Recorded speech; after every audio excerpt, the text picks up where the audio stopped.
Que a seleção brasileira apresenta um futebol paupérrimo, um desempenho completamente lastimável há vários anos, isso já está conscientizado na cabeça do torcedor. O torcedor sabe absolutamente que isso acontece. Quando ele pega, ele assiste os jogos. Agora, quando você vê que o Brasil, em todos esses anos, já trocou praticamente todo o seu elenco, já teve várias comissões técnicas e mesmo assim não ajeitou, cria-se na seguinte pergunta na cabeça do torcedor e dos analistas, dos jornalistas, de todo mundo. Será que é só isso? O Brasil não tem nada mais de onde tirar? E principalmente quando você pega o segundo tempo contra o Equador, dá sono ao ponto de você querer desligar a TV? Será que é só isso mesmo? Vamos falar sobre o desempenho lamentável da seleção brasileira em mais um jogo e todo o cenário que está ocorrendo na seleção. Vem com o Walter, se inscreva no canal e tamo junto. Para quem olha o futebol só com resultado, quem é resultadista, vai ver que a vitória da seleção brasileira foi muito boa em questão de tabela. E de fato foi. Por quê? Porque o Brasil ele vinha de um sexto lugar de eliminatória, sexto lugar. Foi para a quarta posição, ganhou um respiro. Por quê? Porque o sexto lugar é aquela chamada posição de repescagem. Ou seja, o Brasil teria que disputar com um país da Oceania para ver quem iria para a Copa do Mundo. Cenário absurdo que a gente estava vendo. Mas o Brasil, ele ganhou e foi para quarto lugar.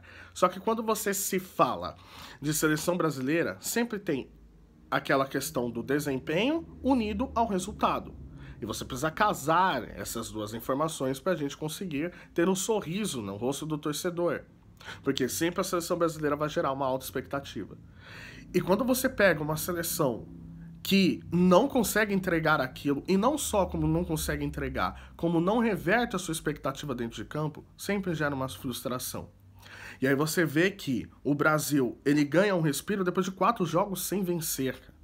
4 jogos sem vencer nas eliminatórias. E aí ele precisava dar uma resposta para o torcedor frente a um campo que ele não jogava há mais de 20 anos, que era no Paraná, no Couto Pereira. E você pega o primeiro tempo contra o Equador, você vê que é um jogo interessante do Brasil. Não é um jogo espetacular, não é uma super atuação, mas você vê que o Brasil ele estava fazendo pressão, principalmente na saída do goleiro, que errava todas. Então o Vinícius Júnior ele ia, pressionava junto com o Rodrigo, e você vê que o Brasil ele estava tentando domínio do jogo praticamente completo do Brasil ali nos primeiros 45 minutos. 70% de posse de bola, 5 finalizações contra uma do Equador. Apesar disso, de você ter um grande domínio do Brasil, o Brasil ele não teve chances claras de gol. Ele poderia ter, se não fosse, por exemplo, o erro do Vinícius Júnior, ao invés de ele finalizar, ele tentou driblar o goleiro, ele poderia até ter feito o gol. Mas você teve coisas interessantes. Você teve um Brasil trocando jogadores de posição, você teve um Brasil um pouco mais ousado, você teve, por exemplo, a estreia do Luiz Henrique, mas o Luiz Henrique ele preso numa marcação que é muito mais forte que a marcação que ele recebe aqui no Brasil. Aliás, ele está sofrendo a marcação do Hincapié, zagueiro titular do Bayer Leverkusen, e ele não conseguia passar. Mas, por outro lado, você vê que o Brasil ele tentava jogar pela esquerda, ele tentava jogar pela direita, ele tentava achar passes mais rápidos e principalmente de calcanhar ou de letra ali com o Paquetá, que fez uma boa partida. Então você vê que o jogo ele estava controlado e se o Brasil ele tivesse um pouco mais de ousadia, o gol iria sair a qualquer momento, tá? Mas apesar disso, o Brasil não teve chances claras de gol. O Equador ele teve numa recuperação de bola no final do primeiro tempo, que aí ficou o jogador, o Ener Valencia, cara a cara com o Alisson, não conseguiu finalizar direito, sobrou para outro jogador, chutou, e o Gabriel Magalhães conseguiu salvar em cima da linha. Então você vê que quando você tem mais espaço para conseguir acelerar, você consegue construir melhores jogadas. E isso também se inverteu no segundo tempo, que aí é lamentável o desempenho da seleção brasileira. A seleção brasileira que parou de fazer pressão, que parou de tentar acelerar para recuperar mais a bola, para ter mais a bola, não. O Brasil ele ficou estático, parado, esperando o Equador atacar. E quando você vê que a última linha de marcação do Equador já estava no campo de ataque do Brasil, você começa a se perguntar o que está acontecendo. Por que o Brasil está sofrendo essa pressão? Por que o Brasil está aceitando isso, sendo que ele tem que dar uma resposta para o torcedor? E o Brasil não conseguia dar uma resposta. O Brasil perdeu a sua força física, perdeu a sua força de concentração. Apesar disso, o Equador não conseguiu criar grande chance.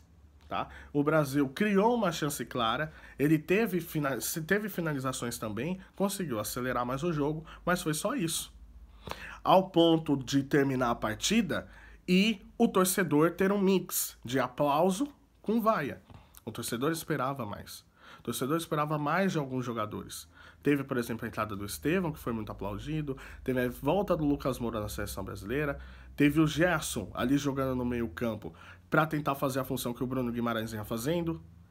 Então você teve algumas peças interessantes, mas você vê uma limitação, principalmente tática, do Dorival, que sempre está jogando no mesmo esquema, que não consegue ousar ao ponto de, por exemplo, vou colocar 2 atacantes, 2 de lado. Você não vê isso. Você vê simplesmente trocas de jogadores que jogam na mesma posição, mas não alteração tática. E aí você começa a questionar a incapacidade do treinador poder mudar a partida. Porque se o Brasil está sendo pressionado, o que eu posso fazer isso? Eu posso ter melhor contra-ataque, eu posso ter melhor organização. E você não vê isso. Você vê um Brasil aceitando a pressão do Equador. E aí o que deixa o torcedor completamente frustrado. Mas quando você pega os dois elencos, não há comparação. E por isso você também precisa botar na conta dos jogadores e não só da comissão técnica. Porque sempre a gente vai criar uma expectativa muito alta para que os jogadores da seleção brasileira rendem na seleção o que eles rendem nos clubes. E não é isso que acontece. Quando você pega o melhor que consegue render algo parecido é o Rodrigo. Você não vê isso do Paquetá. O Paquetá ele até que joga bem no West Ham, mas você não vê isso do Paquetá. O Danilo ele joga fora de posição porque na Juventus ele é um terceiro zagueiro. Você não vê isso do Alisson. O Alisson, ele ontem numa saída de bola, ele também teve um erro. Tá? E você vê que no Liverpool ele pode até cometer alguns erros, mas ele tem um respaldo e uma confiança muito grande, e você vê principalmente do Vinícius Júnior. O Vinícius Júnior, ele não tá conseguindo render na seleção que ele rende no Real Madrid, e aí a gente vai debater para vários motivos o porquê que isso não acontece. Pode ser a diferença do estilo de jogo? Pode. Por quê? Porque no Real Madrid, o Vinícius Júnior ele tem muito mais campo para correr. Ele ontem, no jogo contra o Equador, ele teve 40 ações de bola. É muito pouco, porque no Real Madrid ele tem 70 para mais. É o Real Madrid que, às vezes, ele fica com a posse de bola, horas ele joga num contra-ataque, mas sempre procura o Vinícius Júnior.